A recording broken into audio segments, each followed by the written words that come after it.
शेतकरी मित्रांनो नमस्कार. आज दिनांक आहे 5 फेब्रुवारी 2026. तर शेतकरी मित्र सूरज अवताडे या यूट्यूबला तुम्ही जर भेट दिली नसेल तर नक्की एकदा भेट द्या. तुम्हाला शेती आणि शेती रिलेटेड व्यवसाय याबद्दल संपूर्ण माहिती जर बघायची असेल तर नक्की तुम्ही चॅनलला पण सबस्क्राईब करून ठेवा.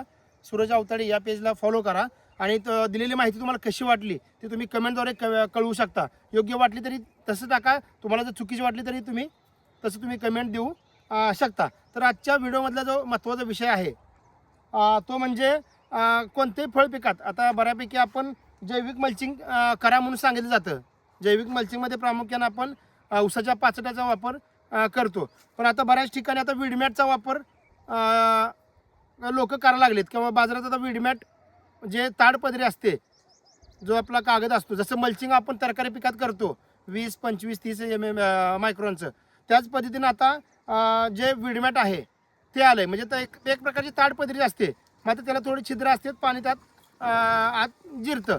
तर ते वीडमॅट टाकायचं की जैविक मल्चिंग टाकायचं ह्याचं आज आपण प्रॅक्टिकली बघूया. तर आता सध्या इथं आपल्या त्या आंब्याच्या बागेत ह्या आंब्याच्या बागेचं वय 3-3.25 वर्ष आहे. हे जे दुसरं पीक आहे त्याला आता ऊसाच्या पाचड्याचं मल्चिंग केलं आहे.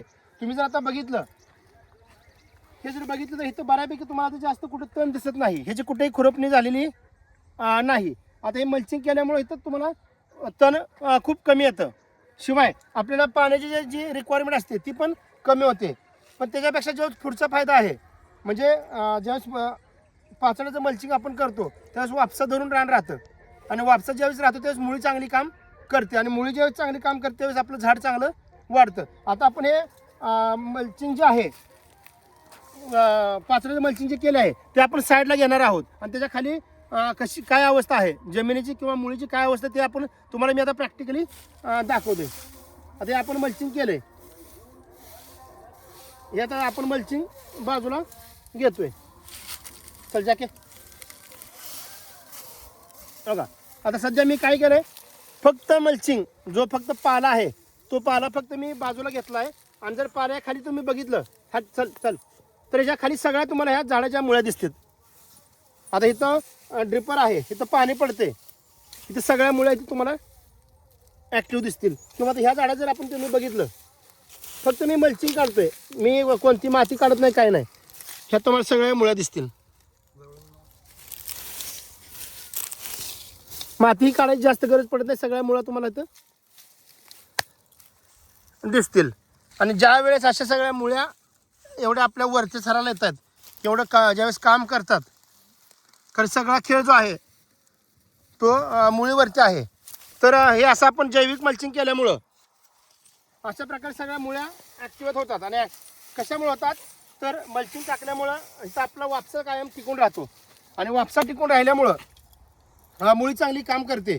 मग तुमचं ते अपटेक असेल, दिलेली खतं असतील, मग ते वॉटर सोल्युबल असतील किंवा बेसल खत असेल, शेणखत असेल, कंपोस्ट खत असेल किंवा गांडूळ खत असेल, जे काही तुम्ही ह्याला खाद्य म्हणून देत आहे ते घेण्याचं काम झाडाकडून मुळ्याकडून चांगल्या पद्धतीने होतं, आणि झाडाची वाढ चांगली होते. आणि ह्याच ठिकाणी जर तुम्ही आता ज्यावेळेस आपण वीडमॅट टाकतोय, वीडमॅट टाकल्यानंतर त्याच्या खाली तुम्ही जर बघा तर अशा प्रकारच्या 100% मुळे ॲक्टिवेट होत नाहीत. कारण की आता मागच्या एक 8-10 दिवसापूर्वीच, आता व्हिडिओमध्ये पण तुम्हाला खाली दिसेल, 8-10 दिवसापूर्वी एका मी डाळिंबाच्या बागेला भेट दिली होती.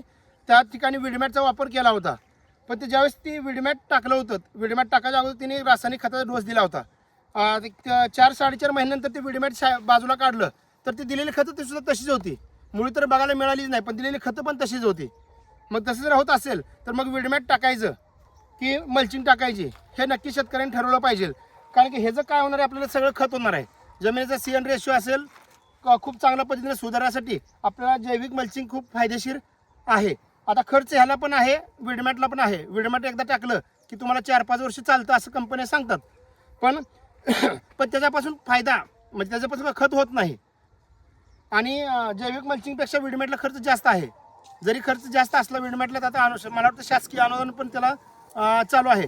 पण ते अनुदानचा विचार न करता आपण जर हा विचार केला तर दिलेलं खत कुजणार आहे, अपटेक वाढणार आहे, मुळ्या खूप चांगल्या पद्धतीने काम करणार, झाडाची वाढ पण तुमची चांगल्या पद्धतीनं होणार आहे.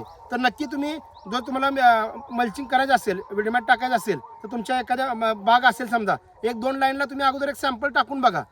जैविक मल्चिंग पण 1-2 लाईन करा, 2 लाईनला तुम्ही वीडमॅट टाका, आणि तुम्ही खतं सेम देत आहे, पाणी सेम देत आहे, लागवड सेम आहे, मेंटेनन्स सेम बघणार आहे, वातावरण सेम आहे, जमीन सेम आहे.